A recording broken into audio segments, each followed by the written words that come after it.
to that side. Don't let your knee go past your toes as you straighten that leg. That is basically a leading stance. You don't want your knees to go past your toes.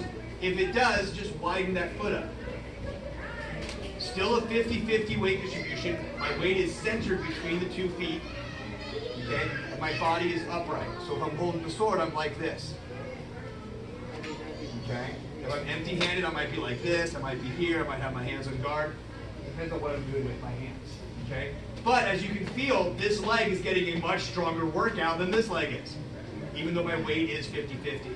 Okay? I can go back to that horse stance, and I can switch to the other side. Now, I can always go lower, depending on my flexibility and depending on my leg strength.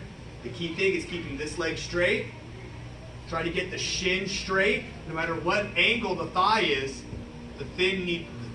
Jeez, what's wrong with my brain today? The thigh needs to be straight. Man.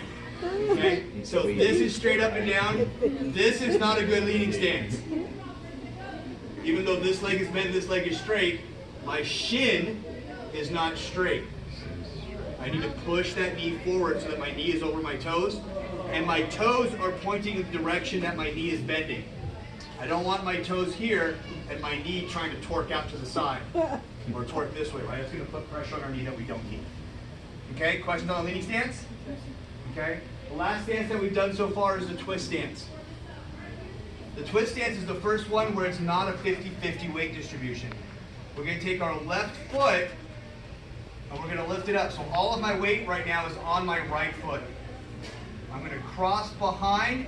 Think of putting your knees together and then just touch the ball of your foot down. So the weight distribution is probably, I was going to say 74-26. No, it's about probably anywhere between 70-30, 80-20. Okay? It's about the weight distribution that you want. Now, this is a good twist stance. This is also a good twist stance. Ow. What? Okay? The depth of my twist stance isn't as important as how I do the twist stance. But most of my weight is on that front leg. Okay? The twist stance is what we call a transitory stance. It's a stance that we're not staying in long. We're either using it to close distance, right? So if I'm fighting Chloe, if I'm here, I can use my twist stance to cross behind so that I can throw a kick, that I can get closer to her. Or I'm using it to twist or untwist, right? So if I was setting up a spinning back fist, boom, I would untwist from there, which is kind of how we're using it. We're using it to untwist, right? So when we're in that sword position here, I'm using it to untwist and then step back. Okay, so I'm kind of wound myself up, and I'm untwisting and stepping through. Like a hoop? Like a yo-yo? Does a yo-yo twist? If that works in your brain, then yes, like a yo-yo. All right, so does that make sense on how those stances kind of work? Okay, and we're going to do some drills next week on stance training.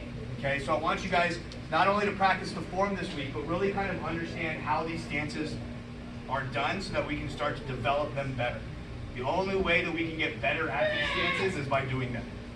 Okay? And don't try to push yourself too hard, too fast.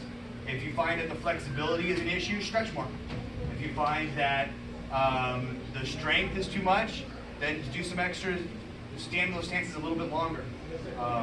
You know, before DVRs, I used to use commercials on television shows as ways for me to practice my stances. Now we skip through all the commercials, right? And we don't want to watch them.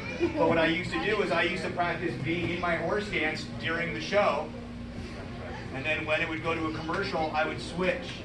Hold that one for 30 seconds. Hold that one for 30 seconds. Hold the flamingo for 30 seconds. Go to a twist stance for 30 seconds. Go to a cat stance for 30. Whichever stance it was I was working on, I would hold those for the duration of those commercials, because commercials were about 30 seconds. So keep that in mind. We can play around with those as well. There's a great set on stances called the 8 stances. Okay, and there's also another form called Wu Chen, which is the 5 stances or the 5 steps. Okay, and we can kind of work on that one as well. And those kind of help us to practice these classical Chinese stances. Okay, make sense on those? So while you're working with your sword, take the time to make sure that each position is correct. We have time. We've got 3 months. Okay? We don't have to rush through this. And even if we finish the form next week, which we're not, but even if we did, we would probably spend 4 weeks just doing the form, perfecting it over time, making those stances better, making those cuts cleaner, making those moves just a little bit sharper so we understand where we're supposed to move to. Okay, make sense? All right, grab your swords. Let's hit that again. Today I'm going to be using the Chinese broadsword sword. I'm going to do dragon form number 1.